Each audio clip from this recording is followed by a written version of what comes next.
Hello everyone, I'm Ankit and you're watching StudyIQ IAS English. In our today's video, we are going to understand the significance of the recent meeting that happened between the Chinese President Xi Jinping and the American President Donald Trump. Now, how is this meeting significant, especially for India? That we'll also try to cover in our today's session. Now, the notes that I will be using in this session, if you want to download them, this is the particular Telegram channel you can go to. The channel is called as ATS Live. Just search that in your search bar in your Telegram app. You'll find the channel and you can download the notes from there. And while you're at it, please do not forget to subscribe to the channel also. So let us start by understanding the context of the development. Now, this meeting that we are going to talk about today was the first face-to-face meeting that happened between Donald Trump and Xi Jinping in the second tenure of Donald Trump as the president. Now, this took place in the city of Busan in South Korea, where the APEC or the Asia-Pacific Economic Cooperation Forum was happening. Now, this meeting was crucial for assessing the future of US-China trade relations and maintaining the resilience of global trade supply chain. Now, why is this significant for trade relations between US and China? Like every other country, US also imposed significant amount of tariffs from goods that are originating from China. And this tariff that was imposed was about 57%. Now, as a result, China retaliated against US by denying them the access of rare earth elements. Now, these rare earth elements are very crucial for modern gadgets and technologies. Like even the F-35 fighters of US, they can't be made without the presence of rare earth elements. And as we'll understand in our today's session, China has the entire control of the supply chain of rare earth elements, right from the time of mining till their purification and harnessing. So this is why this development becomes significant. What was the agreement that was signed between US and China, how it will deal away with the pressures that Chinese goods face in terms of tariff and the disruption of supply chain, especially with relations to rare earth element. Now, the key outcomes of this deal was eventually the rare earth deal that was signed between these two countries. Now, in response to US reducing the tariff that will be imposed on Chinese goods when they are going to export it to US, China has agreed to maintain the exports of rare earth elements to the global market, not permanently but for 1 year. And why are these important? Because these minerals, rare earth elements, are vital for defense equipments, electronics, renewable energy, as well as automobile industries. For example, electric vehicles, you require rare earth elements to manufacture electric vehicles. Now, the President of US, Donald Trump, has called this as a worldwide situation settled, suggesting this is a temporary global relief as far as global supplies of rare earth elements are concerned. Now, this agreement does not alleviate the concerns associated with disruptions of such key ingredients. Rather, it is just a temporary respite that the global markets, including India and US markets, are going to see, because this is only an agreement that has been signed for 1 year, that China is going to continue to supply rare earth elements for next 1 year. So this was one of the key and important outcomes. And as I told you, in response to China allowing the exports of rare earth element, US has agreed to reduce the tariff it imposes on Chinese goods by 10%. From 47%, they have been reduced from 57%, sorry, they have been reduced to 47%. And they have also agreed to cut fentanyl related punitive tariffs that were imposed from 20% to 10%. So eventually, the overall tariff that is going to be imposed on Chinese goods now have been decreased. And this signifies not a complete but only a partial thaw or cooling of the relations between these two countries, and not at all a full reset of relations. So this is just a temporary or a tactical deal that has been signed by these two countries in order to alleviate, in order to reduce the trade tensions that have existed. Now, what is the significance of optics and diplomacy based on this meeting? First of all, when you watch Trump interacting with Xi Jinping, you'll realize he has an unusual diplomatic approach. With other leaders of the world, he's very frank, he's very obtuse, he's very straightforward. He does not follow the conventional diplomatic protocol and interactions, right? But with President Xi Jinping, President Trump's tone was more and unusually more diplomatic and accommodative. So this highlights that he was trying to make amends with the relations with China by avoiding his usual confrontational approach that he usually has with other leaders of the world, including the closest allies of US like the Israel. Now, many people have highlighted that this signifies now a global grouping of G2 that would include two of the biggest powers of the world, USS China, is now going to be formed. And this acknowledges rather a Chinese increased global power status. Now, China for long is trying to achieve a parity in terms of military, economy, as well as political heft of US. Now, when this kind of an interaction happens, where a US president known for his confrontational approach is adopting a more diplomatic and accommodative approach, this rises the global stature of China in the eyes of other countries. So that is why this is a symbol of China's rise, and this is a symbol of China gaining a global power status. Now, on the other hand, President Xi Jinping remained measured. He has always been measured, unlike President Trump. And while doing so, he made sure to praise Donald Trump's peace initiative, be it the peace initiative of Gaza, be it the peace initiative that was signed recently between Thailand and Cambodia. And both leaders, cognitive of the fact that why this deal was important for both of these countries, showed mutual restraint and respect, aware of the global scrutiny that is going to happen. This scrutiny also includes the video that I am doing, right? So this was optics and diplomacy.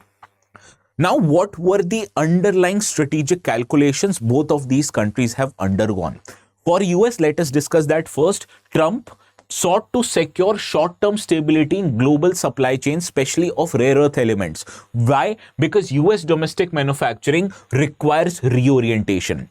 So this deal, which allows China to supply rare earth elements for 1 year, gives US and its allies more time to diversify away from Chinese supply dominance. So this diversification won't happen in a day or two. So you require some amount of time.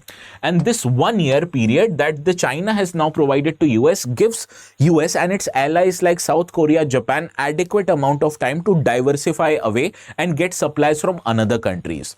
And this in a way highlights the global effort, especially that has started after COVID-19 pandemic, to try to diversify away or de-risk from Chinese-based supply chain orientation. Now, on the other hand, China used this meeting to project parity in terms of global stature, in terms of economic and military stature as far as US is concerned. And it is trying for long to reinforce or fortify its image of being a responsible global leader. So for US, the win-win of this agreement was that it was able to secure a deal which will allow it to resume the supplies of rare earth elements, and for China, it allowed China to project parity with US. So that was a win-win situation for both these countries. Now let us understand what are the broader implication of this move. First, on the US-China relationship. Now this meeting, it shows that both of these countries wants to stabilize their relationship. This relationship has been prone to many ups and downs in recent future, especially after Donald Trump became the president. First, imposition of tariff from US side, and then controlling or curbing the supply of rare earth element from Chinese side. So they have not reset their relations altogether. Rather, they have tried to cool down the tensions. They have tried to stabilize this relation. Now, this reflects on both of these countries' part that international relations have gone to become more transactional. Countries can disagree with one and another, including allies, based on issue-based problems, and then they could engage with other powers also based on their national interests. And both sides have achieved symbolic wins. I told you, US has secured the supplies of rare earth elements, and China, on the other hand, has sought parity with US. So this is the win-win situation that both of these countries have gotten in the kind of negotiation and deal that has been signed. Now, what is the significance or what is the implication of this development on India? Now, you need to understand India has also been enforced with tariff that when Indian goods reach US shores, they will be subjected to tariff of 50%. Now compare this to now present tariff that China is going to give. They are going to pay about 47% tariff. So the amount of tariff on Chinese goods are lesser than Indian goods. So it would make Chinese goods more competitive in US market. And what is the consequences of increased competitiveness is that more and more Chinese goods would now be exported to US as compared to India. So this in a way goes against Indian trade interest. Now, in order to deal with this problem, what India can do, it can accelerate its own signing of trade deal with US and negotiation so as to now reduce its own tariff. Now, Indian negotiators for long are expecting tariff to be somewhere around 17 to 20%, and if this figure is achieved, it would make Indian goods more competitive with Chinese goods, who are now being required to pay 47% of tariff. Now, this also raises the question of the future of Quad. I told you, if the grouping of G2, which includes US and China, if it solidifies, it in a way harms the kind of alliances US has created in recent times, be it groupings like Quad, be it the construct of Indo-Pacific. All of this would die down. Now, India became a part of this initiative primarily to counter the rise of China. And if China and US becomes closer, it automatically harms India's national interest. So this is what is going to be the implications for India. Now, what is the implications for global geopolitics? Let us now understand that. Now, if you realize, Trump in APEC summit not just met with President Xi Jinping, he also met the newly minted Prime Minister of Japan and South Asian leaders when this APEC summit also included the members of ASEAN countries. So this shows that US still maintains its focus on Indo-Pacific alliance. The larger or the greater concern for US is to check the rise of China. And how can US check the rise of China?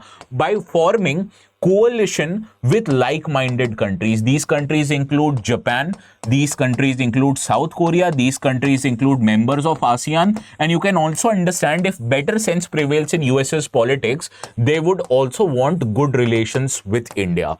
Now, this reaffirms many different stands. It shows you that continued China's containment strategy is important for US. This should be done in long-term perspective, while in short-term perspective, US politics, US leaders can adopt pragmatic diplomacy, which would take care of short-term concerns which is associated with US politics. So this shows you how diplomacy works. Your larger good shouldn't be sacrificed, but it should also allow you to deal with short-term challenges which has emerged after China stopped the supply of rare earth elements.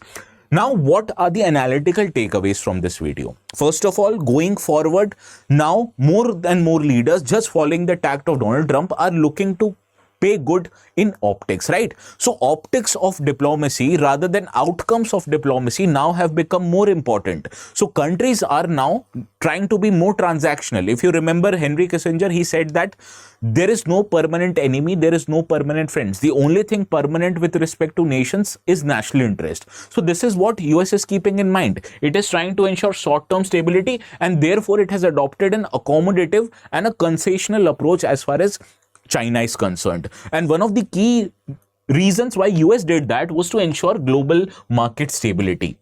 Now, India needs to recalibrate its relations also. This we need to understand. First of all, India tries to recalibrate its trade strategy by diversifying its export market. It needs to explore more markets, be it European markets, be it ASEAN markets, so as to reduce the amount of leverage the Indian trade to US gives to US. And that is why when US has imposed a tariff on it, it hurt India more. So to reduce this leverage that US government now has, we need to diversify our trade away from US to other rising markets. And while doing so, we also need strategic alignment. Now, it is quite sure that US can't be dependent on long-term aspects so as to counter China. So in this way, India can also form coalition with like-minded countries in order to do away and maintain stability as far as its Indo-Pacific construct is concerned.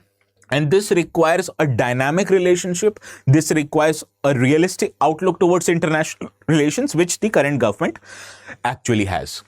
So this is the analytical takeaway. Now, a very important announcement. Students who are looking to give exams in 2027, in 2028, you can consider taking admissions to our P2I foundation batches. One good thing about, there are many good things about our foundation batches. We provide you live classes, and if you miss out on live classes, you also have an option to watch recorded lectures.